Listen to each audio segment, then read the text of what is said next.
നമ്മളിങ്ങനെ രാത്രി ഉറങ്ങുമ്പോൾ 12 മണിക്ക് അവളെ ഫോണിക്ക് ഒരു ഫോൺ വന്നു. അപ്പോൾ എന്താന്ന് ചോദിച്ചു, എനിക്കൊരു സ്ഥലം വരെ പോകാണ്ട്, നാളെ വരാം, ഒറ്റ പോക്ക്. പറ്റുമോ? തിരിച്ച് നിങ്ങൾ ശരിക്കും മനസ്സിലാക്കാനാണ് ഞാനിത് പറയണത്.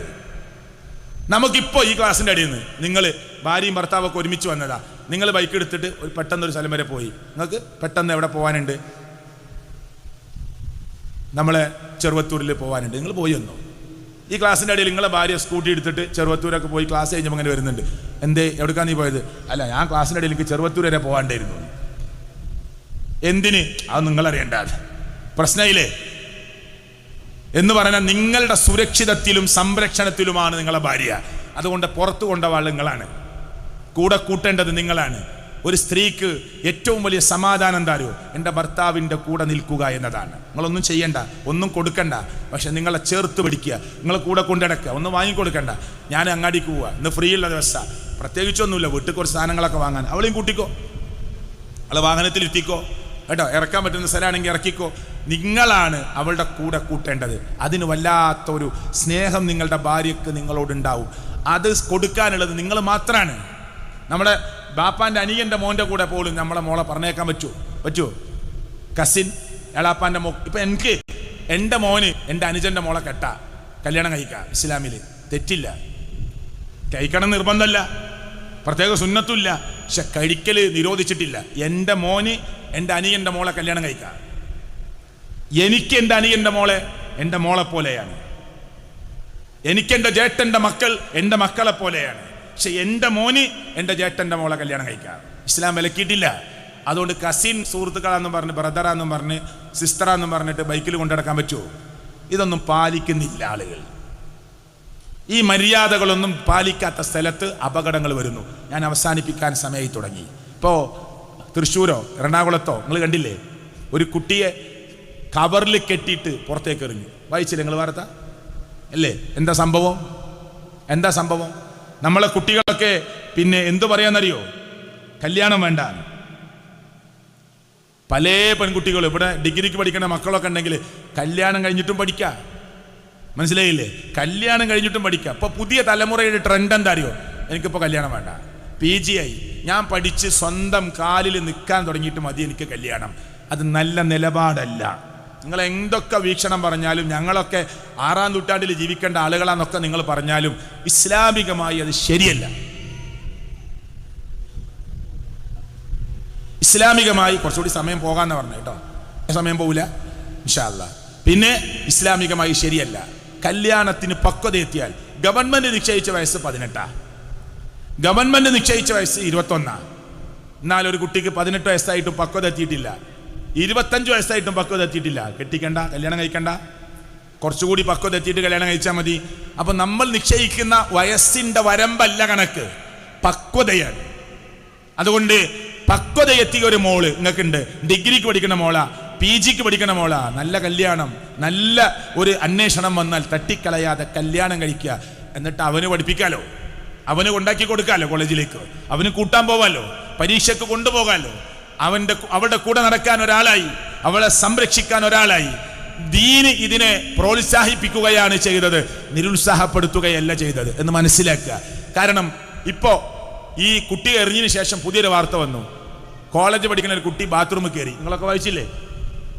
ഞാൻ ഹോസ്റ്റലും സൗകര്യം എവിടെയൊന്നും പറയണില്ല. കോളേജിൽ കയറിയ കുട്ടി ബാത്റൂമിൽ കയറി. എത്ര സമയം കഴിഞ്ഞിട്ടും കുട്ടി പുറത്തിരുന്നില്ല. കൂട്ടുകാരികളോ പുറത്തുണ്ട്, അവർ പേടിച്ചു. അവർ പറഞ്ഞു, കുറേ വിളിച്ചു നോക്കി, വെളുമുണ്ടണില്ല. വാതിൽ അവസാനം തള്ളി തുറന്നു. അപ്പോൾ ബാത്റൂമിൽ പ്രസവിച്ചിരിക്കുകയാണ് ഈ കുട്ടി. ഹോസ്റ്റലിൽ കിടന്ന കുട്ടികൾക്കറിയില്ല ഇവള് പ്രഗ്നൻ്റാണ്. ആ കുട്ടിയുടെ അച്ഛനും അമ്മക്ക്, ബാപ്പക്ക്, ഉമ്മക്ക്, മാതാവിന്, പിതാവിന്, ഇനി ജാതി മതമൊന്നും വേണ്ട, മനസ്സിലായില്ലേ? ഉമ്മ വാപ്പ പറയുമ്പോൾ തന്നെ മുസ്ലിമാന്ന് പറയും, അച്ഛൻ അമ്മ പറയുമ്പോൾ അപ്പയേക്കും ക്രിസ്ത്യാനിയോ ഹിന്ദു ആയും വേണ്ട, മാതാവും പിതാവിനും അറിയില്ല. പോട്ടെ, 9 മാസമായിട്ട് വീട്ടുകാർ അറിഞ്ഞിട്ടില്ല, കൂട്ടുകാരികളും അറിഞ്ഞിട്ടില്ല, ഇവള് പ്രഗ്നൻ്റാ, ബാത്റൂമിൽ പ്രസവിച്ചു, കുട്ടിയെ കൊന്നിട്ടില്ല. എന്തൊക്കെയാണ് കേൾക്കുന്നത് അറിയോ? ഞാൻ ഇന്നലെ ഒരാളോട് സംസാരിച്ചപ്പോൾ പറഞ്ഞെന്താ അറിയോ? കോളേജിൽ ഞങ്ങളൊരു ഒരു ട്രെൻഡ് ഉണ്ട്. എന്താ ട്രെൻഡ് എന്ന് ചോദിച്ചു. അത് കോളേജിൽ ചേരുമ്പോൾ തന്നെ അവർ പറയാണ്, പിന്നെ 6 മാസം നമ്മൾ തമ്മിൽ കേട്ടോ ഇഷ്ടത്തിലാണ്, 6 മാസം കഴിഞ്ഞ് നമ്മൾ പിരിയുന്നു. അപ്പോൾ 6 മാസം താൽക്കാലിക സ്നേഹം, പിന്നെ ടൂറ് പോകാൻ തീരുമാനിച്ച കുട്ടികൾ തീരുമാനിക്കുകയാണ്, കോളേജിലും +2 തലത്തിലൊക്കെ പഠിക്കുന്ന കുട്ടികൾ. ഈ ടൂറ് കഴിയുന്നവരെ നമ്മൾ കപ്പിൾസാണ്. ടൂറ് കഴിഞ്ഞാൽ പിന്നെ നമ്മൾ തമ്മിൽ ബന്ധമല്ല കേട്ടോ. ടൂറ് 3 ദിവസത്തെ ടൂറാണ്. ഈ 3 ദിവസം നമ്മൾ കപ്പിളായിട്ട് പോവുക. അപ്പോൾ ഓല് വളരെ അപ്പോൾ കുട്ടികളൊക്കെ ഒരു കുറ്റമല്ല, കാരണം ഓല് ടൂറിന് പോകുമ്പോൾ ഇങ്ങനെ തീരുമാനിച്ച്, അങ്ങനെ എല്ലാവരും തീരുമാനിച്ചിട്ടുണ്ട്. ഈ ഒരു പുതിയ ട്രെൻഡ് വിവാഹത്തെ വൈകിപ്പിക്കാനും വിവാഹം വേണ്ടെന്ന് വെക്കാനും, പിന്നെ പെണ്ണിനെ കല്യാണം കഴിക്കുക. ഫാത്തിമ, നൂറ ഇവരൊക്കെ തമ്മിൽ കല്യാണം. നഊദു ബില്ലാഹ്, അള്ളാഹു നമ്മെ കാത്തുരക്ഷിക്കുമാറാകട്ടെ. ചാനലിൽ വന്നിട്ട് കുട്ടികൾ പറയാണ്, ഫാത്തിമി നൂറൊക്കെ നല്ല ചുരിദാറൊക്കെ ഇട്ട് മഫ്തയൊക്കെ ഇട്ട് വന്നിട്ട് പറയാ, ഞങ്ങൾ രണ്ടാളും ഒരു ഭാര്യ ഭർത്താവിനെ പോലെ ജീവിച്ചാൽ ആകാശം ഇടിഞ്ഞു വീഴുമോ? നിങ്ങൾക്ക് എന്താ പ്രശ്നം? ഞങ്ങൾ ജീവിക്കണീന് എന്തിനാ നിങ്ങളെ എതിർക്കാൻ നിൽക്കുന്നത്? ഞങ്ങളുടെ തടിയല്ലേ, ഞങ്ങൾക്ക് ഞങ്ങളെ ബോഡി, ഞങ്ങളെ ഇഷ്ടം, ഞങ്ങളുടെ ലൈഫ്, അതിനെന്തിനാ നിങ്ങൾ എതിർക്കുന്നത് എന്നാണ് പുതിയ തലമുറ ചോദിക്കുന്നത്. ഇത് തട്ടവിട്ട കുട്ടികളിൽ നിന്നും വരുന്നു എന്നത് നമ്മൾ അത്ഭുതപ്പെടുത്തണം. ഞാൻ അങ്ങോട്ട് കിടക്കുന്നില്ല. ഇങ്ങനെ കോളേജിന്റെ മുന്നിലൂടെ പോകുന്ന കുട്ടികളോട് ഒരാൾ ചോദിക്കുകയാണ്, ഒരു ചാനൽ നടത്തുന്ന ആളാ, ഒരു യൂട്യൂബ് ബ്ലോഗറാ. അയാൾ ചോദിച്ചു, പിന്നെ ഇവിടെ ഒരു സെക്സ് സ്ട്രീറ്റ് വരുന്നതിനെ കുറിച്ച് നിങ്ങൾക്ക് എന്താ പറയാനുള്ളത്? സെക്സ് സ്ട്രീറ്റ്, ഇഷ്ടപ്പെടുമ്പോൾ ഇഷ്ടമുള്ള പെണ്ണിൻ്റെ അടുത്ത് ആണിൻ്റെ അടുത്തൊക്കെ പോകാനും വരാനും പൈസ ഉണ്ടെങ്കിൽ ഉപയോഗിക്കാനൊക്കെ പറ്റുന്ന ഒരു സെക്സ് സ്ട്രീറ്റ് കേരളത്തിൽ വരുന്നതിനെ കുറിച്ച് എന്താ അഭിപ്രായം? ഇത് ചോദിക്കുന്ന ആളുകൾ എല്ലാവരും അനുകൂലിച്ചു പറഞ്ഞു എന്ന് വരുത്താനാണ് ശ്രമിക്കുക. പക്ഷെ അനുകൂലിച്ച് പറഞ്ഞതുകൊണ്ടാണല്ലോ കുറച്ച് കുട്ടികളെ കിട്ടിയത്. 100 ആളോട് ചോദിച്ചപ്പോൾ എതിർത്തവരുണ്ടാവാം, അതവർ കാണിക്കൂല. 10 ആൾ അനുകൂലിച്ചിട്ടുണ്ടെങ്കിൽ 10 ആളെയും കാണിക്കും. അപ്പം നമ്മൾ കേൾക്കുന്നവരെന്താ വിചാരിക്കുക? പെൺകുട്ടികൾ എന്താ വിചാരിക്കുക? ഒരാൾ പോലും എതിർക്കണില്ലല്ലോ, അപ്പോൾ കാലാകെ മാറിയിട്ടുണ്ട്. ഈ 10 പേരും പറയണ എന്താ അറിയോ? ആവശ്യം, നിർബന്ധമാണ്. കാരണം നേരെ ജീവിക്കണവർക്ക് സുഖമായിട്ട് ജീവിക്കാം, തെറ്റ് ചെയ്യണവർക്ക് അങ്ങനെ പോവാം. ഇതിങ്ങനെ കാണിക്കുകയാണ്. LGBTQ നമ്മളെ സിലബസിലേക്ക് വരാൻ ശ്രമം നടത്തിയത് എന്തിനാ? ലെസ്ബിയൻ, പെണ്ണും തമ്മിലുള്ള ലൈംഗിക ജീവിതം. G ഗേ, ആണും തമ്മിലുള്ള ലൈംഗിക ജീവിതം. B ബൈസെക്സ്വൽ, ഭാര്യ ഉണ്ടായിട്ടും ആൺകുട്ടിയോട് ഇഷ്ടം, ഭർത്താവ് ഉണ്ടായിട്ടും പെൺകുട്ടിയോട് ഇഷ്ടം. ഇത് രണ്ടും വെച്ച് പുലർത്തുന്ന ആളുകൾ ബൈസെക്സ്വൽ. പിന്നെ T ട്രാൻസ്ജെൻഡേഴ്സ്, ജനിച്ചത് പെണ്ണായിട്ടാ ഉള്ളിൽ ആൺബോധം, എന്നിട്ട് വേഷം മാറി നടക്കുക. ജനിച്ചത് ആണായിട്ടാ ഉള്ളിൽ പെൺബോധം, പെൺവേഷം കെട്ടി നടക്കുക, ട്രാൻസ്ജെൻഡേഴ്സ്. Q ഇങ്ങനെ പോവാണ്. എന്നിട്ട് ശവരതി, മൃഗരതി, ഒരു മൃഗത്തോട് ലൈംഗിക താല്പര്യം തോന്നി, അതിനെന്താ തെറ്റ്? ഇതൊക്കെ നമ്മുടെ പാഠപുസ്തകത്തിൽ കുഴപ്പമില്ല എന്ന് പഠിപ്പിക്കുന്ന ഒരു സംവിധാനം വന്നാൽ നമ്മുടെ നാടിൻ്റെ അവസ്ഥ എന്തായിരിക്കും? അള്ളാഹു നമ്മെ കാത്തുരക്ഷിക്കുമാറാകട്ടെ. ഇപ്പോ നീതിപൂർവമായ വിധി കേൾക്കുമെന്ന് വിചാരിച്ച കോടതി പറഞ്ഞ എന്താ അറിയോ? ഇന്ത്യയുടെ പരമോന്നത കോടതിയിൽ നിന്നൊരു ജഡ്ജി പറഞ്ഞ എന്താ അറിയോ? ഇന്ത്യയിൽ വേശ്യാലയം അനുവദിക്കണില്ല. ഇന്ത്യയിൽ വേശ്യാലയം നിയമാനുസൃതമായിട്ടില്ല, അനുവദിക്കുന്നില്ല. എന്നാൽ ഒരു സ്ഥലത്ത് കുറെ പുരുഷന്മാരും സ്ത്രീകളും ഉണ്ട് എന്നറിഞ്ഞ് പോലീസ് ചെന്നാൽ അവരോട് ചോദിക്കണം, നിങ്ങളെ ഇഷ്ടപ്രകാരം വന്നതാണോ? എന്നാ കേസെടുക്കാൻ പാടില്ല. വേശ്യാലയം അനുവദിക്കൂല. ഒരു സ്ഥലത്ത് 4 സ്ത്രീകളും 4 പുരുഷന്മാരും 5 പുരുഷന്മാരൊക്കെ ഉണ്ട്, ഓലെ പിടിച്ചു. അവരോട് ചോദിച്ചു, പെണ്ണ് പറയാം, ഞാൻ എൻ്റെ ഇഷ്ടപ്രകാരം പോന്നതാ. എന്നാ മാറിക്ക്. നിങ്ങളോ? ഓൻ പറയാം, ഞാൻ എൻ്റെ ഇഷ്ടപ്രകാരം, ആരും നിർബന്ധിച്ചതല്ല, അവളെൻ്റെ കൂടെ ഓളെ ഇഷ്ടപ്രകാരം വന്നത്. എന്നാ പോയിക്കോളൂ, FIR വേണ്ട, കേസും വേണ്ട, ഒന്നും വേണ്ട. 18 വയസ്സ് പൂർത്തിയാകാത്തൊരു പെണ്ണ്, 2 മാസം കുറവുള്ളൂ. ചിന്തിക്കണേ, 2 മാസം കുറവ്, 18 വയസ്സ് തികയാൻ. അവരിങ്ങനെ കല്യാണം കഴിഞ്ഞിട്ട് നിക്കാഹ് കഴിഞ്ഞിട്ട് കടപ്പുറത്തിരിക്കുമ്പോൾ പോലീസുകാർ ചോദിച്ചു, എവിടുന്നാണ്, ആരാണ്? വെറുതെ ചോദിച്ചാ. അവർ ഞങ്ങളിങ്ങനെ കല്യാണം കഴിഞ്ഞ എത്ര വയസ്സായി, ID കാർഡ് കൊണ്ടാ. അപ്പോൾ 18 തികയാൻ 2 മാസം കൂടി കുറവുണ്ട്. അപ്പോൾ പോലീസ് പ്രശ്നമാക്കും. മനസ്സിലായോ? ഇവന് 10-23 വയസ്സുണ്ട്, ഇവക്ക് 18 വയസ്സ് തികയാൻ 2 മാസം പ്രശ്നമുണ്ട്, കുറവുണ്ട്. പോലീസ് പ്രശ്നമാക്കി. അത് ശരിയല്ല, അത് ശൈശവ വിവാഹം.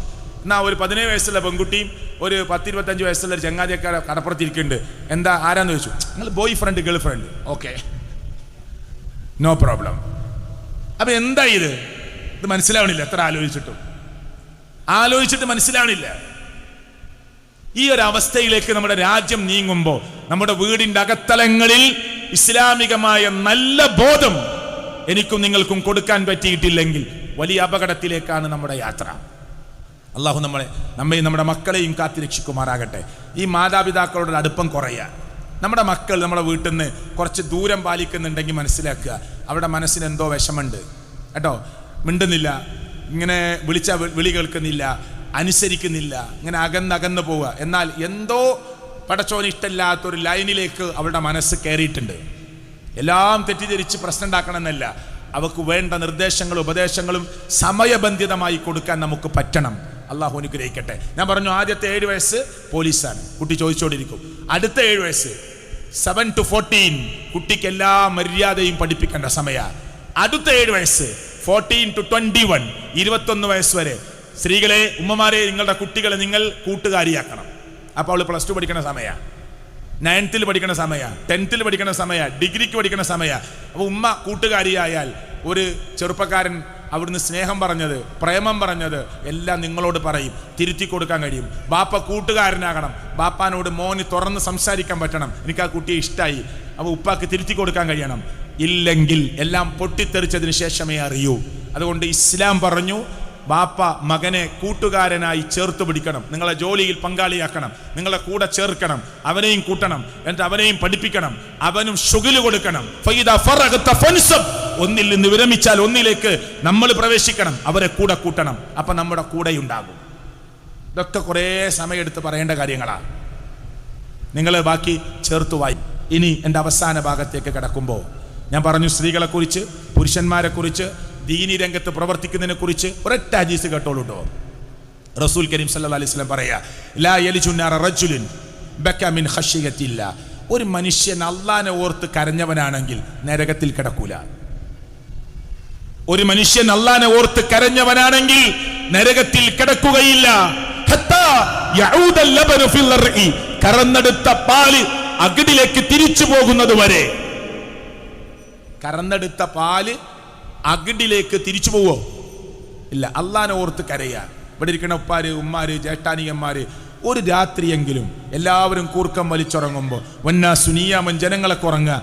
ഞാൻ എണീറ്റു, എന്നിട്ട് കുളിക്കണമെങ്കിൽ കുളിച്ചു, ഒളിവെടുത്ത് ഞാനൊരു 3 റക്അത്ത് നമസ്കരിച്ച്, ഒരു 5 റക്അത്ത് നമസ്കരിച്ച് ആ മുസല്ലയിലിരുന്ന് സ്വർഗത്തെ ഓർത്ത്, നരകത്തെ ഓർത്ത്, ഖബറിനെ ഓർത്ത് കണ്ണു നിറഞ്ഞ് താടി രോമങ്ങളിലൂടെ മുസല്ലയിലേക്ക് കണ്ണുനീരിങ്ങനെ ഒറ്റി വീഴുമ്പോ, ലാ യലിജുന്നാറ റജുലുൻ ബകാ മിൻ ഖശിയത്തില്ലാ ഹത്താ യഊദൽ ലബനു ഫിൽ റഇ വലാ യജ്തമിഉ ഉബാറുൻ ഫീ സബീലില്ലാ വദുഖാനു ജഹന്നം. ഈ പ്രോഗ്രാമിന് നോട്ടീസ് ഇറക്കിയിട്ടുണ്ടാവും, ചിലപ്പോൾ ഉണ്ടാവും അല്ലേ? പോസ്റ്ററായിട്ട് നോട്ടീസ് ആയിട്ടുണ്ടേനോ?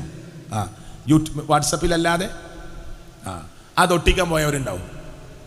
ചില ആളുകൾ പറയും, ഇവർക്കൊക്കെ നേരം വെളുത്തിട്ടില്ല, ഇപ്പോഴും നോട്ടീസും പരിപാടി എങ്ങനെ. അത് കളിയാക്കുമ്പോൾ നമ്മൾ ചിരിക്കുക. അള്ളാന്റെ റസൂൽ തരുന്ന ഓഫറാട്ടോ, വലാ യജ്തമിഉ ഉബാറുൻ ഫീ സബീലില്ലാ. അള്ളാന്റെ മാർഗത്തിൽ നിങ്ങൾ ഏൽക്കുന്ന ഓരോ പൊടി പടലങ്ങളും ആക്ഷേപങ്ങളും കുത്തുവാക്കും കളിയാക്കലും ഒക്കെ കേൾക്കും. ഇതുവരെ മഫ്തടാത്തൊരു പെൺകുട്ടി നേരെ മഫ്തക്കെട്ട് നേരെ പള്ളിയിലൊക്കെ പോയി നിസ്കരിക്കാനൊക്കെ തുടങ്ങുമ്പോൾ പലരും കളിയാക്കും, ഓ അവളൊരു ബീവി, നീയൊക്കെ നന്നായത് എന്നാ നമുക്കറിയാം. ഇതുവരെ കള്ളുടിച്ച ഒരാൾ ചെറുപ്പക്കാരൻ നന്നായി, ഓൻ ശരിയായി പള്ളിക്ക് വരുമ്പോൾ കമ്മിറ്റി പെട്ടോലെ തന്നെ അന്നിപ്പോൾ മഴ പെയ്യാൻ സാധ്യത ഉണ്ട്, അയാളെ പേരടിക്ക് അടിക്കണ്ടേ. മനസ്സിലായില്ലേ? കളിയാക്കാനും കുത്തി പറയാനൊക്കെ ആളുണ്ടാവും. പക്ഷെ പേടിക്കണ്ട, വലാ യജ്തമിഉ ഖുബാറുൻ ഫീ സബീലില്ലാഹി വദുഖാനു ജഹന്നം. അത് നരകത്തിലെ പുകയുമായി യോജിക്കാനുള്ളതല്ല. പടച്ചവന്റെ മാർഗത്തിൽ നിങ്ങൾ ഏൽക്കേണ്ടി വന്ന ഓരോ കുത്തുവാക്കും സ്വർഗത്തിലേക്കുള്ളതാണ് എന്ന ഓഫർ ഹബീബ് മുഹമ്മദ് മുസ്തഫ സല്ലല്ലാഹു അലൈഹി വസല്ലം നമുക്ക് തരികയാണ്. അതുകൊണ്ട് സഹോദരിമാരെ, നന്നാകുമ്പോൾ പ്രയാസങ്ങൾ ഉണ്ടാവും.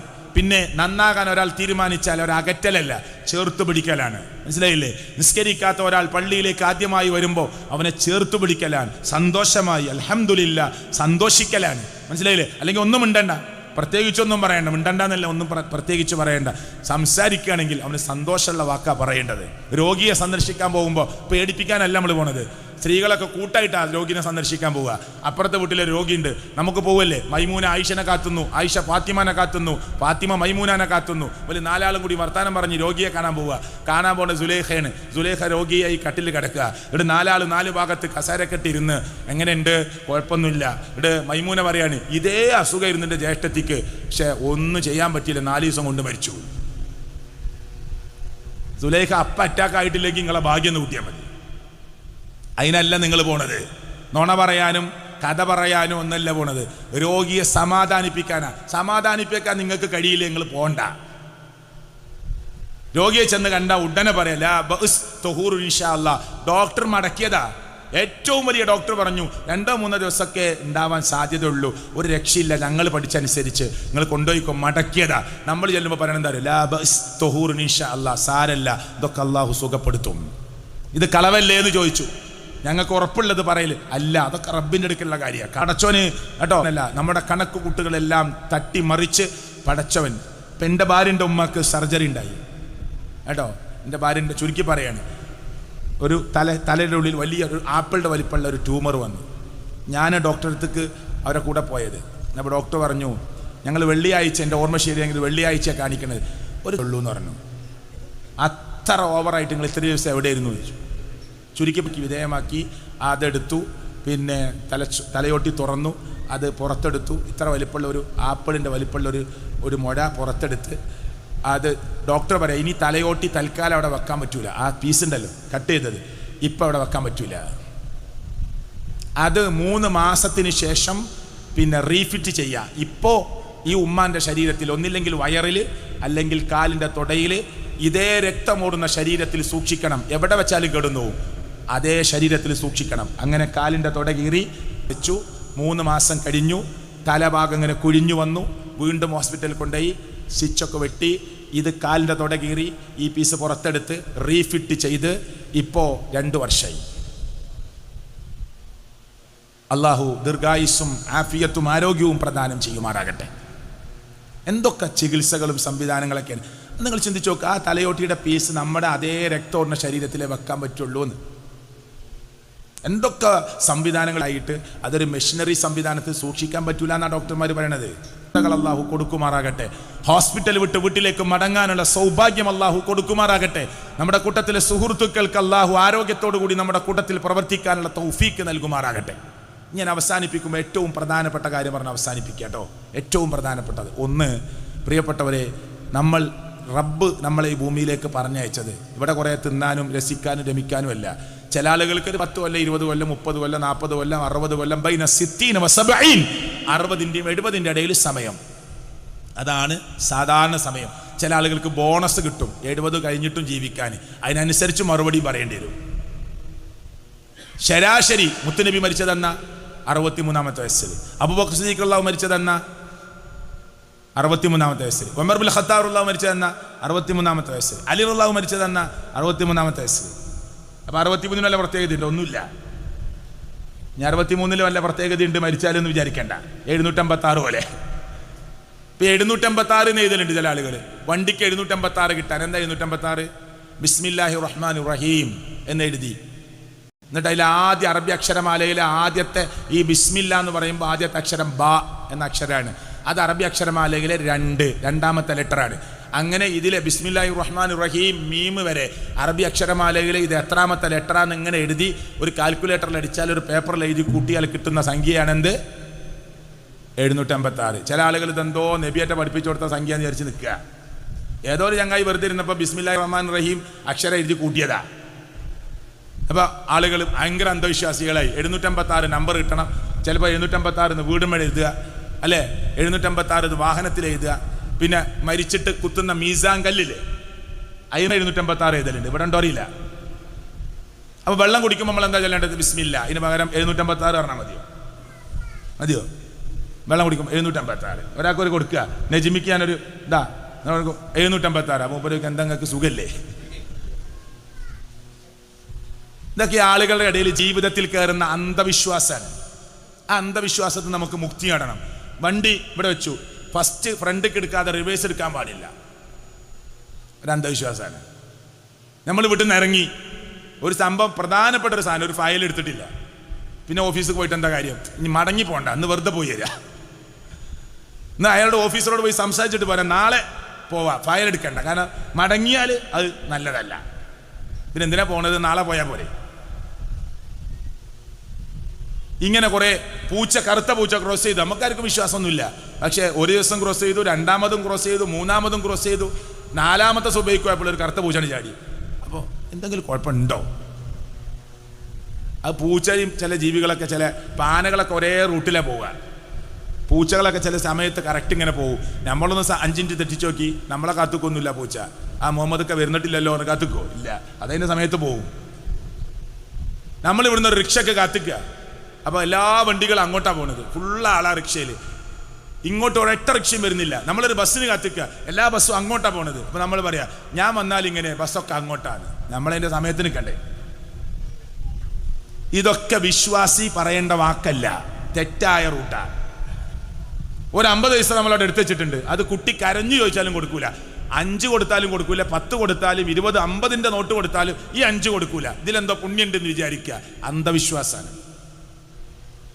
കാക്ക കുറുകിയാൽ എന്തോ വിറകൊന്നുമില്ല, വിറക് ആളിക്കത്തിയാൽ എന്തോ വിചാരിക്കുക, തെറ്റാണ്, അന്ധവിശ്വാസമാണ്.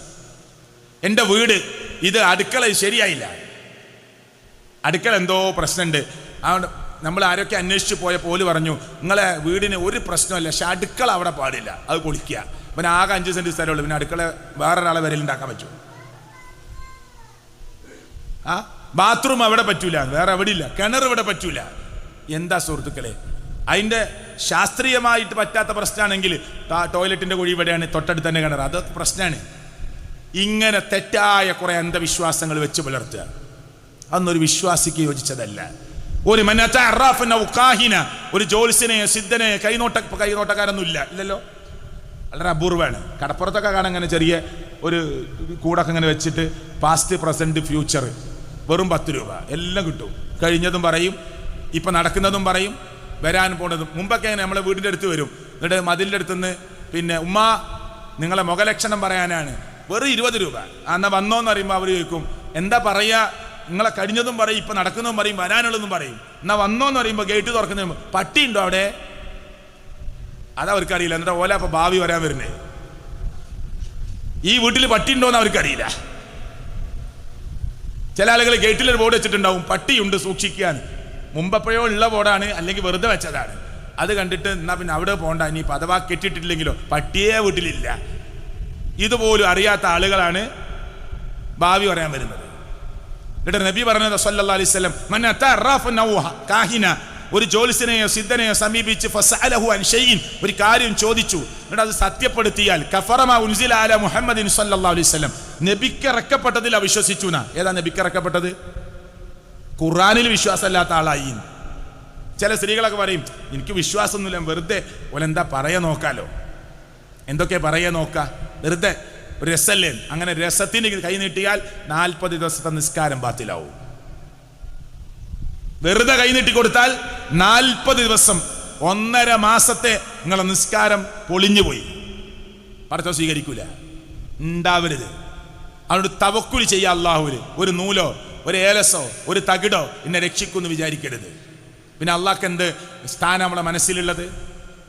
ലാ ഇലാഹ ഇല്ലല്ലാഹ് എന്താ അർത്ഥമുള്ളത്? മൊയ്തീൻ ശൈഖ് ചോദിച്ചതുപോലെ കൈഫ തഖൂലു ലാ ഇലാഹ ഇല്ലല്ലാഹ് വഫീ ഖൽബിക കം ഇലാഹ്, എത്ര എത്ര ഇലാഹുകളാ ഹൃദയത്തിൽ, എന്നിട്ട് നീ എങ്ങനെയാണ് ലാ ഇലാഹ ഇല്ലല്ലാഹ് ചൊല്ലുന്നതെന്ന് ചോദിച്ചതാരാ? ശൈഖ് മുഹീദ്ദീൻ റഹ്മത്തുള്ളാഹി അലൈഹി. അതുകൊണ്ട് നമ്മുടെ മനസ്സ് ലാ ഇലാഹ ഇല്ലല്ലാഹ് ഉറക്കണം. പിന്നെ രോഗം തന്നതാരാ? അള്ളയാണ്. ഒരു കുട്ടിക്ക് ഇപ്പം ഞാൻ ഒരു സ്ഥാപനം നടത്തുന്നുണ്ട്, ഓട്ടിസം ബാധിച്ച മെൻ്റലി റിട്ടാർഡായ ഹാൻഡിക്യാപ്ഡായ 2 കുട്ടികൾ, കണ്ണ് കാണാത്ത 106ഓളം കുട്ടികളുണ്ട്. അങ്ങനത്തെ കുട്ടികളെ നന്നായിട്ട് പരിചയമുണ്ട് നമുക്ക്. അവരെ സംരക്ഷിക്കാനുള്ള സ്ഥാപനമാണ് എടക്കരയിൽ. അള്ളാഹു അതിൻ്റെ പിന്നിൽ പ്രവർത്തിക്കുന്നവർക്ക് അർഹമായ പ്രതിഫലം കൊടുക്കുമാറാകട്ടെ. അങ്ങനത്തെ കുട്ടികളോട് നമുക്ക് നല്ല ബന്ധമുണ്ട്, അത് നടത്തുന്നത് കൊണ്ട് നല്ല അറിയും. ആ കുട്ടികളെ സ്നേഹിക്കണം. നമുക്കൊക്കെ പടച്ചോ പരീക്ഷണമായിട്ടൊരു കുട്ടിയെ തന്നേക്കാം. അങ്ങനെ അവരെ സ്നേഹിക്കണം, അവരടുത്ത് ചേർത്ത് പിടിക്കണം. സ്നേഹം കൊണ്ട് മാത്രമേ അവരെ നമുക്ക് കീഴടക്കാൻ പറ്റൂ, അല്ലേ? ഇതൊക്കെ ഒരു പരീക്ഷണമാണ്. അവിടെ ഉമ്മാക്ക് ചിലപ്പോൾ അസുഖം തരും, ബാപ്പാക്ക് അസുഖം തരും. ഒരു കുട്ടി പിന്നെ കൈ വളഞ്ഞുപോയി, ഒരു കുട്ടിക്ക് കാല് വളഞ്ഞുപോയി, ഒരു കുട്ടിക്ക് ശരീരം തീരെ വലുപ്പമില്ല, അല്ലെങ്കിൽ മുഖം എന്തൊക്കെ ഒരു രൂപമായി പോയി. പടച്ചോൻ പരീക്ഷിക്കുകയാണ്. നമ്മളെങ്ങനെ പ്രതികരിക്കും, നമ്മളെങ്ങനെ പെരുമാറും, നമ്മുടെ തീരുമാനം എങ്ങനെ, നമ്മളെങ്ങനെ ക്ഷമിക്കും. ഈ പരീക്ഷണത്തിൽ നമുക്ക് വിജയിക്കാൻ പറ്റണം. അപ്പോൾ ഒരാൾ പറയാണ് കുടുംബത്തിൽ വന്നിട്ട്, നിങ്ങൾക്ക് ഇതിന് വിശ്വാസമല്ലല്ലോ, നിങ്ങളോട് പറഞ്ഞിട്ട് കാര്യമില്ലല്ലോ, ഇതിനൊക്കെ ഒരു പറ്റിയ ചികിത്സ ഉണ്ട്, നിങ്ങൾ ഡോക്ടറെ അടുത്ത് കൊണ്ടുപോയിട്ട് കാര്യമില്ല, നിങ്ങൾ ഇന്ന സ്ഥലത്ത് കൊണ്ടുപോയിട്ട് കാര്യമില്ല, നിങ്ങൾ കോഴിക്കോട് മിംസിൽ കാണിച്ചിട്ട് കാര്യമില്ല, ഇക്രയിൽ കാണിച്ചിട്ട് കാര്യമില്ല, കേട്ടോ, നാഷണലിൽ കാണിച്ചിട്ട് കാര്യമില്ല. ഇനി ഓരോ ഹോസ്പിറ്റലിൻ്റെ പരസ്യം പറഞ്ഞു എന്ന് വിചാരിക്കണ്ടെന്ന് വിചാരിച്ചിട്ടാ. മനസ്സിലായില്ലേ? അപ്പോൾ പിന്നെന്താ, നിങ്ങൾക്ക് വിശ്വാസമല്ല, അല്ലെങ്കിൽ ഒരു സ്ഥലം ഉണ്ടായിരുന്നു, അവിടെ നിന്ന് പോയാൽ അങ്ങനെ പറഞ്ഞിട്ട് എവിടേക്കാണ് കൊണ്ടുപോകുന്നത്? ഈ കുട്ടിയുടെ അസുഖം മാറാൻ, നിങ്ങളെ വാപ്പാൻ്റെ അസുഖം മാറാൻ, നിങ്ങളെ പ്രശ്നം മാറാൻ, നിങ്ങളെ വിഭ്രാന്തി മാറാൻ കൊണ്ടുപോയിട്ട് ഒരു നൂല് ആരും കാണണ്ട അവിടെ കെട്ടിക്കോന്ന്. ഹുദൈഫ റളിയല്ലാഹു സഹാബി ഒരു രോഗിനെ കാണാൻ ചെന്ന് ലാ ബഅസ് തുഹൂറു ഇൻഷാ അല്ലാഹ് ഇങ്ങനെ തപ്പിയപ്പോൾ ഒരു നൂല് കൈമ തടഞ്ഞു. ചോദിച്ചു എന്താ ഇത്? അതൊരു അസുഖം വന്നപ്പോൾ കെട്ടിയതാണ്. സ്വഹാബിയ കാണാൻ ചെന്നത്, ഇവിടെ കിടക്കുന്ന രോഗി പറയാണ് അതൊരു അസുഖം വന്നപ്പോൾ കെട്ടിയതാണ്. ഹുദൈഫ റളിയല്ലാഹു എന്താ പറഞ്ഞ അറിയോ? ഇത് കെട്ടിയിട്ട് നീ മരിച്ചാൽ നിന്റെ മയ്യത്ത് നിസ്കാരത്തിൽ പോലും ഞാൻ പങ്കെടുക്കൂല. മനസ്സിലായോ? അത്ര ഗൗരവ. നമ്മളെ ആളുകൾക്ക് ഇത് മനസ്സിലാവണില്ല. അതുകൊണ്ട് ഉമ്മമാരെ, നിങ്ങളൊരു കുടുംബസംഗമത്തിന് വന്നതാണ്, മനസ്സിലായില്ലേ? നമുക്ക് നാളെ പരലോകത്ത് രക്ഷപ്പെടണം. നമ്മൾ നിസ്കാരം കഴിഞ്ഞിട്ട് എല്ലാവരും പറയുന്നൊരു വാക്കുണ്ട്. എല്ലാ മുസ്ലിങ്ങളും, സുന്നി, മുജാഹിദ്, ജമാഅത്ത്, തബ്ലീഗ് എല്ലാ മുസ്ലിങ്ങളും പറയുന്ന വാക്കെന്താ? പ്രാർത്ഥന എന്താ? അല്ലാഹുമ്മ ലാ മാനിഅ ലിമാ അഅ്തൈത വലാ മുഅ്തിയ ലിമാ മനഅത വലാ യൻഫഉ ദൽ ജദ്ദി മിൻകൽ ജദ്. അല്ലാഹ് പടച്ചോനെ, നീ തന്നതിനെ തടയാനോ നീ തരാത്തതിനെ വാങ്ങിത്തരാനോ ആരുമില്ല റബ്ബേ. ഇത് 5 നേരം പറയാം നമ്മള്.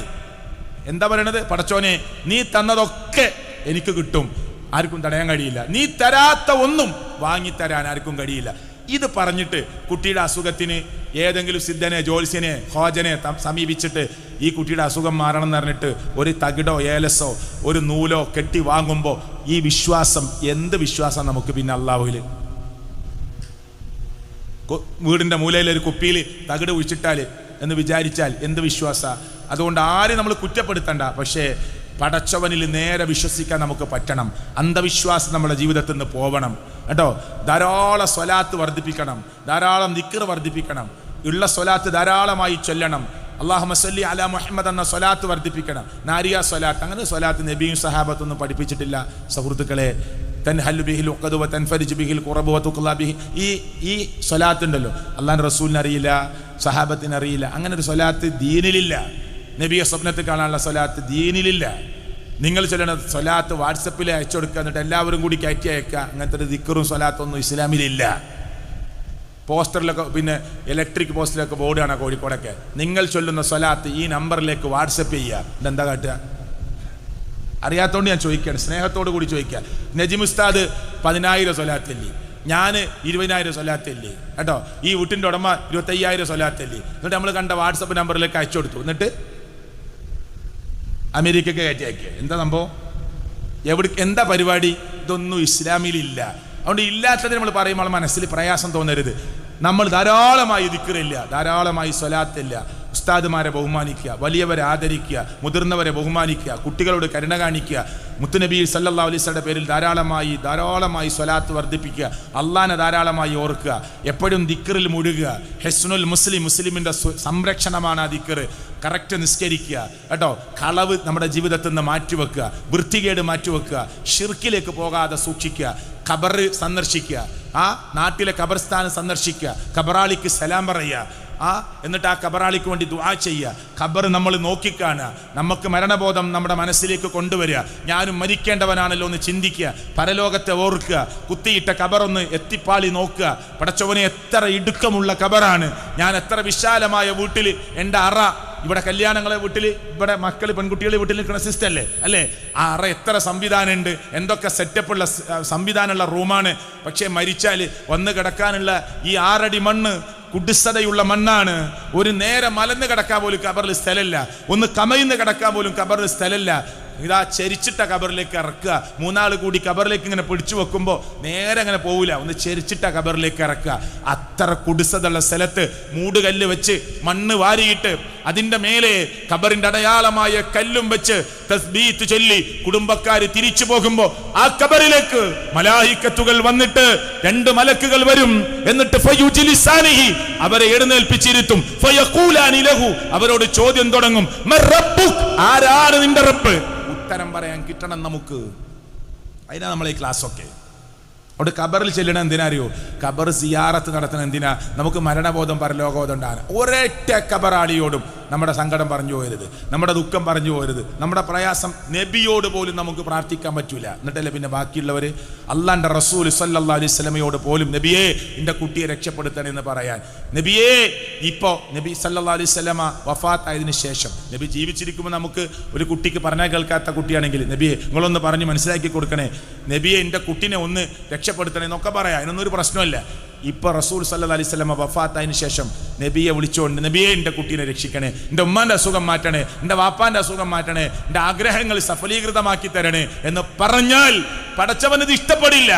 ഇവിടെ ഇരിക്കുന്ന പുരുഷന്മാരെ, നിങ്ങളുടെ ഭാര്യ നിങ്ങളുടെ വീട്ടിലേക്ക് നിങ്ങൾ മടങ്ങി ചെല്ലുമ്പോൾ നിങ്ങളുടെ റൂമിൽ നിങ്ങളുടെ ഭാര്യയുടെ കൂടെ മറ്റൊരു പുരുഷനെ കണ്ടാൽ നിങ്ങളുടെ പുതിയ ഷർട്ട് ഇസ്തിരിയിട്ടപ്പോ കത്തിപ്പോയതുപോലെ ക്ഷമിച്ചതുപോലെ, നിങ്ങളുടെ കറിയിൽ ഉപ്പ് കൂടിയത് ക്ഷമിച്ചതുപോലെ, മുളക് കൂടിയത് ക്ഷമിച്ചതുപോലെ, തണുത്ത വെള്ളം ചോദിച്ചപ്പോ ചൂടുവെള്ളം തന്നത് മാറിപ്പോയി കുടിച്ചതുപോലെ ക്ഷമിക്കാൻ പറ്റുമോ? ഇല്ല ഇല്ല. അതൊക്കെ നമ്മൾ ക്ഷമിക്കണം, ക്ഷമിച്ചേ പറ്റൂ. പക്ഷേ ഭാര്യയുടെ കൂടെ മറ്റൊരു പുരുഷനെ കണ്ടാൽ, നമുക്ക് മാത്രം നൽകേണ്ട ശരീരം മറ്റൊരു പുരുഷന് സമർപ്പിക്കുന്നത് കണ്ടാൽ സഹിക്കാൻ പറ്റാത്ത ഒന്നാണ്. ഈ മുഴുവൻ പ്രപഞ്ചവും നമുക്ക് വേണ്ടി ഒരുക്കി തന്ന, സസ്യലതാദികളെ നമുക്ക് വേണ്ടി തന്ന, വൃക്ഷലങ്ങളെ നമുക്ക് വേണ്ടി തന്ന, ഇവിടുത്തെ എല്ലാ മൃഗജന്തു ലോകങ്ങളെയും നമുക്ക് വേണ്ടി തന്ന, ലോകത്തുള്ളത് മുഴുവനും നമുക്ക് വേണ്ടി ഒരുക്കി തന്ന ലോകത്തിന്റെ രക്ഷിതാവായ റബ്ബ് അല്ലേ, നമുക്ക് വേണ്ട വായും ശ്വസന പ്രക്രിയയും ഒരുക്കി തന്ന, നമ്മൾ കഴിക്കുന്ന ഭക്ഷണത്തിന്റെ വേസ്റ്റുകൾ ടോയ്ലറ്റിൽ കൊണ്ടുപോയി കളയാനുള്ള സംവിധാനം ഒരുക്കി തന്ന, ഒരു 4 ദിവസം വയറ് സ്റ്റക്കായാൽ ഹോസ്പിറ്റൽ കൊണ്ടുപോയി കൃത്രിമമായി മലവും മൂത്രവും പുറത്തെടുത്താൽ 1000 ബില്ലടക്കേണ്ടി വരുമ്പോ ഈ സംവിധാനം മുഴുവൻ തന്ന ലോകത്തിന്റെ രക്ഷിതാവായ റബ്ബ് വെട്ടിത്തിളങ്ങുന്ന നക്ഷത്രങ്ങളെ ആകാശത്തിന്റെ മേലാപ്പിൽ വാരി വിതറിയ 13.5 ലക്ഷം ഭൂമിയെ കൊണ്ടുപോയി വെക്കാൻ പറ്റുന്ന സൂര്യനെ നമുക്ക് സംവിധാനിച്ചു തന്ന, ഇപ്പൊ മഴ പെയ്തു അല്ലേ, ഏതാനും ദിവസങ്ങൾക്ക് മുമ്പ് എന്തൊരു ചൂട് എന്നറിയാതെ പറഞ്ഞു പോയ 15 കോടി കിലോമീറ്റർ അപ്പുറം കിടക്കുന്ന സൂര്യന്റെ ചൂട് നമുക്ക് സഹിക്കാൻ പറ്റാതെ വന്നപ്പോ ആ സൂര്യനെ സംവിധാനിച്ച ലോകത്തിന്റെ രക്ഷിതാവായ റബ്ബ്, ആ റബ്ബ് നമ്മോട് വെച്ച ആകെ ഡിമാൻഡ് എന്തെന്നറിയുമോ? നിങ്ങൾ എന്നെ മാത്രം ആരാധിക്കണം, നിങ്ങൾ എന്നോട് മാത്രം പ്രാർത്ഥിക്കണം, സത്യം ചെയ്യുമ്പോൾ എൻ്റെ പേരിൽ മാത്രം സത്യം ചെയ്യണം. കോഴിനെ, ആടിനെ, പശുവിനെ, പോത്തിനെ, എന്തിനെ നിങ്ങൾ തേങ്ങ, മറ്റു സസ്യങ്ങൾ എന്തും നിങ്ങൾ നേർച്ചയാക്കുമ്പോൾ എൻ്റെ കൂലി മാത്രം ആഗ്രഹിക്കണം. ഇത് വിശ്വസിക്കാനും ഇത് പ്രാക്ടിക്കലാക്കാനും നമുക്ക് പറ്റില്ലെങ്കിൽ അല്ല പൊറുക്കൂല എന്നല്ല പറഞ്ഞത്. നമുക്ക് കിഴി തന്ന അല്ല, നമുക്ക് കണ്ണ് തന്ന അല്ല, ഈ നാവ് എല്ലില്ലാത്ത ഈ നാവിൻ്റെ ഇറച്ചി കഷ്ണം അങ്ങനെ ഇളക്കുമ്പോൾ നല്ല മനോഹരമായ ശബ്ദം തന്ന റബ്ബ്, ഈ ചെവിയുടെ ചുളിവണ്ടിൽ നിങ്ങൾ വെറുതെ തന്നതല്ല, മൂക്കിലെ രോമം കണ്ടിൽ നിങ്ങൾ വെറുതെ തന്നതല്ല, അതൊക്കെ ആവശ്യമുണ്ട്. മനസ്സിലായില്ലേ? അതൊക്കെ ആവശ്യമുണ്ട്. ഈ 4 വിരലുണ്ട്, തള്ളവിരലില്ല. എന്തായിരിക്കും കയ്യിൻ്റെ അവസ്ഥ? എന്തായിരിക്കും ഇതിൻ്റെ ഓരോ മടക്കുകൾ? എല്ലാം ചിന്തിച്ചോളൂ, എല്ലാം ആലോചിച്ചോളൂ. ശരീരത്തിലെ ഓരോ രോമകൂപങ്ങൾ എല്ലാം പടച്ചവൻ വെറുതെ തന്നതല്ല, എല്ലാം തന്ന റബ്ബ് ആകെ വെച്ച ഡിമാൻഡ്, നിങ്ങൾ എനിക്ക് പൈസ തരണ്ട, നിങ്ങൾ ആരാധന നടത്തി 24 hours ബുദ്ധിമുട്ടണ്ട, 5 നേരം നമസ്കരിക്കുക, കുറഞ്ഞ സമയം മതി. ഹജ്ജിന് പൈസ ഉള്ളവർ, സാമ്പത്തികമുള്ളവർ, ആരോഗ്യമുള്ളവർ ഹജ്ജ് നിർബന്ധമായിട്ട് ചെയ്യുക. 1 മാസം നിങ്ങൾ നോമ്പെടുക്കുക. പിന്നെ അതിൻ്റെയൊക്കെ മുമ്പ് വിശ്വാസം ശരിയാക്കി എന്നെ മാത്രം ആരാധിക്കുക, എന്നോട് മാത്രം പ്രാർത്ഥിക്കുക. നേർച്ച, വഴിപാടുകൾ, അർച്ചനകളൊക്കെ ഇസ്ലാമിലുണ്ട്. എൻ്റെ കൂലി മാത്രം ആഗ്രഹിച്ച് ചെയ്യുക. സത്യം ചെയ്യുമ്പോൾ എൻ്റെ പേരിൽ മാത്രം സത്യം ചെയ്യുക. ഇങ്ങനെ നിങ്ങൾക്ക് ജീവിക്കാൻ പറ്റുമോ? ശിർക്കില്ലാതെ ജീവിക്കാൻ പറ്റുമോ? ഖബറാളികൾക്ക് വേണ്ടി പടച്ചവനോട് പ്രാർത്ഥിച്ചു, എന്നോട് പ്രാർത്ഥിച്ചോളി, ഖബറാളികളോട് പ്രാർത്ഥിക്കരുത്. ഔലിയാക്കന്മാർ, ഉസ്താദുമാർ, പണ്ഡിതന്മാരെ ആദരിച്ചോളി, അവരെ ആരാധിക്കരുത്. ഇത് പാലിക്കാൻ എനിക്ക് കഴിയില്ല എന്ന് പറഞ്ഞാൽ ഞാനാണ് പടച്ചവൻ്റെ മുമ്പിൽ ഏറ്റവും വലിയ ധിക്കാരി. ആ ധിക്കാരത്തിൽ നിന്ന് അല്ലാഹു നമ്മെ കാത്തുരക്ഷിക്കുമാറാകട്ടെ. അവസാനിപ്പിക്കാം. ഞാൻ സത്യത്തിൽ ശബ്ദമൊക്കെ കുറച്ച് കുറഞ്ഞ്, പിന്നെ ക്ലാസ്സല്ലേ, ഒരു മണിക്കൂറൊക്കെ എടുത്തിട്ട് പോകാൻ നിലക്ക് വന്നതാണ്. പക്ഷേ ഇപ്പോൾ 10 മണിയാവാനായി. പിന്നെ നിങ്ങൾ ആരും എണീക്കാത്തതുകൊണ്ട് ഞാനും കുറച്ചങ്ങനെ പറഞ്ഞിട്ടുണ്ട്. അതുകൊണ്ട് അള്ളാഹു ഇത് സ്വീകരിക്കുമാറാകട്ടെ, അള്ളാഹു തൗഫീക്ക് നൽകുമാറാകട്ടെ. ഇനി മറ്റേതെങ്കിലും സമയത്ത് നമുക്ക് വീണ്ടും സംസാരിക്കാമെന്ന് നിങ്ങളോട് അറിയിച്ചുകൊണ്ട് ഞാൻ എൻ്റെ വാക്കുകൾ അവസാനിപ്പിക്കുന്നു. നമ്മുടെ പണ്ഡിതന്മാരിൽ കുറേ ആളുകൾക്ക് സുഖമില്ലാത്തവരുണ്ട്, ശാരീരികമായ പ്രയാസം അനുഭവിക്കുന്നവരുണ്ട്. അള്ളാഹു അവർക്കൊക്കെ ആഫിയത്തും ആരോഗ്യവും ഒക്കെ നൽകുമാറാകട്ടെ. നമ്മുടെ കൂട്ടത്തിൽ കുറേ ആളുകൾക്ക് പ്രശ്നങ്ങളുള്ളവരുണ്ട്, കുടുംബജീവിതത്തിൽ പ്രശ്നമുള്ളവരുണ്ട്. ഈ കാണുന്നതൊന്നുമല്ല കേട്ടോ, ഈ കാണുന്നതല്ല. ഒറ്റക്കൊറ്റയ്ക്ക് ഇരുത്തി സംസാരിച്ചാൽ അപ്പുറത്തിരിക്കുന്ന സ്ത്രീകൾ പറയും, എന്താപ്പം ചെയ്യുക, 2 കുട്ടികളായില്ലേ. അങ്ങനെ നിങ്ങളെക്കുറിച്ച് പറയുന്നുണ്ടെങ്കിൽ നിങ്ങൾ ഇസ്തിരിട്ട കുപ്പായെടുത്ത് നടന്നിട്ട് കാര്യമല്ല. ഇപ്പം ഞാൻ വലിയ പ്രസംഗം നടത്തുന്ന ആളാ, ഷിയാബടക്കല നിങ്ങൾ പറയും. നിങ്ങൾ എൻ്റെ ഭാര്യനെ കാണുമ്പോൾ, സ്ത്രീകളോട് പറയാം, എൻ്റെ ഭാര്യനെ കാണുമ്പോൾ മൂപ്പര സ്വഭാവം എങ്ങനെ ഉണ്ടോ വയ്ക്കുക.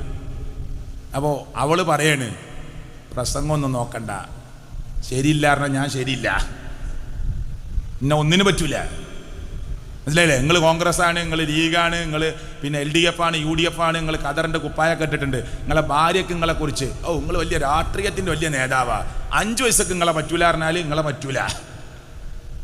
മനസ്സിലായില്ലേ? അതുകൊണ്ട് വീട്ടിൽ നമ്മൾ ഉഷാറാവണം എല്ലാവരും. ഏറ്റവും നല്ല നിങ്ങൾ നല്ല മഫ്തിയും പർദ്ദയും അണിഞ്ഞൊരുങ്ങി ക്ലാസ്സിന് മുഴുവൻ പോവും. ഈ അതിലെ കേൾക്കണ ഒന്നും എനിക്ക് മനസ്സിലാവണില്ലേ എന്ന് ഭർത്താവ് ചോദിക്കേണ്ടി വന്നാൽ നമ്മളടുത്ത് എന്തോ മിസ്റ്റേക്ക് ഉണ്ട്. അതുകൊണ്ട് രണ്ടു കൂട്ടരും തിരിച്ചും മറിച്ചും നന്നാവുക. നല്ലൊരു ജീവിതം അള്ളാഹു നമുക്ക് പ്രദാനം ചെയ്യുമാറാകട്ടെ. ജീവിതത്തിൽ സംഭവിച്ചു പോയ എല്ലാ തെറ്റുകുറ്റങ്ങളും അള്ളാഹു തആല നമുക്ക് പുറത്ത് നൽകുമാറാകട്ടെ. കൂടുതൽ പഠിക്കാനുള്ള സംരംഭങ്ങൾ ഞാനിവിടെ ഖുർആൻ ക്ലാസ്സിനെ കുറിച്ച് പറഞ്ഞു. അത് സ്ത്രീകൾക്ക് പഠന സെൻറ്ററിലുണ്ട്, അതുപോലെ തന്നെ പുരുഷന്മാർക്ക് ഓരിമുക്ക് പള്ളിയിലുണ്ട്. CRE കുട്ടികൾക്ക് തുടർ പഠന പദ്ധതി അതുപോലെ പഠനയിൽ നടക്കുന്നുണ്ട്. മദ്രസ അൽഹംദുലില്ലാഹ് പഠനയിലും ഓരിമുക്കിലും മദ്രസ നടക്കുന്നുണ്ട്. ഇതൊക്കെ നിങ്ങളെ ശ്രദ്ധയിലുണ്ടാവണം. പീസ് റേഡിയോ, സ്ത്രീകളെ നിങ്ങൾ അടുക്കളയിൽ ജോലി ചെയ്യുമ്പോൾ നിങ്ങളിങ്ങനെ ഓരോ വെണ്ടയ്ക്കയും പയറും ഒക്കെ ഉപ്പേരിക്ക് വറവിന് റെഡിയാക്കിക്കൊണ്ടിരിക്കുമ്പോൾ നിങ്ങൾക്ക് ഇരുന്ന് കേൾക്കാൻ പറ്റിയ പീസ് റേഡിയോ 24 hours മനോഹരമായ ക്ലാസ്. അത് നിങ്ങളെ മൊബൈൽ, സ്മാർട്ട് ഫോൺ ഇല്ലാത്ത ആരുമില്ല, ഒന്ന് മൊബൈൽ ഡൗൺലോഡ് ചെയ്യുക, എന്നിട്ട് ആവശ്യമുള്ളതൊക്കെ ഇങ്ങനെ കേട്ടോണ്ടിരിക്കുക. അത് പുരുഷന്മാരും ചെയ്യുക. നിങ്ങൾക്ക് യാത്രയിൽ കേൾക്കാം പീസ് റേഡിയോ. നിങ്ങൾക്ക് മൊബൈലിൽ സംവിധാനങ്ങളുണ്ട്. അങ്ങനെ ദീനി രംഗത്ത് എല്ലാവരും ഒരുമിച്ച് പ്രവർത്തിക്കുക. നമ്മളെ കുട്ടികളെ CRE ക്ലാസ്സിന് വിളിക്കുമ്പോൾ സ്കൂളൊക്കെ തുറക്കാനായി ഒരു 5 ദിവസത്തെ ക്ലാസ് കൊടുക്കുന്നുണ്ട് പറയുമ്പോൾ മടിച്ചു നിൽക്കാതെ കുട്ടികളെ പറഞ്ഞയക്കുക. അള്ളാഹു അനുഗ്രഹിക്കട്ടെ. റബ്ബനാ ആതിനാ ഫിദ്ദുനിയ ഹസന വഫിൽ ആഖിറതി ഹസനതൻ വഖിനാ അദാബന്നാർ. ആമീൻ ആമീൻ ബിറഹ്മതിക യാ അർഹമർ റഹീമീൻ. സുബ്ഹാനകല്ലാഹുമ്മ വബിഹംദിക് അഷ്ഹദു അൻ ലാ ഇലാഹ ഇല്ലാ അൻത അസ്തഗ്ഫിറുക വഅതൂബു ഇലൈക്. അസ്സലാമു അലൈക്കും വറഹ്മത്തുള്ളാഹി വബറകാതുഹു.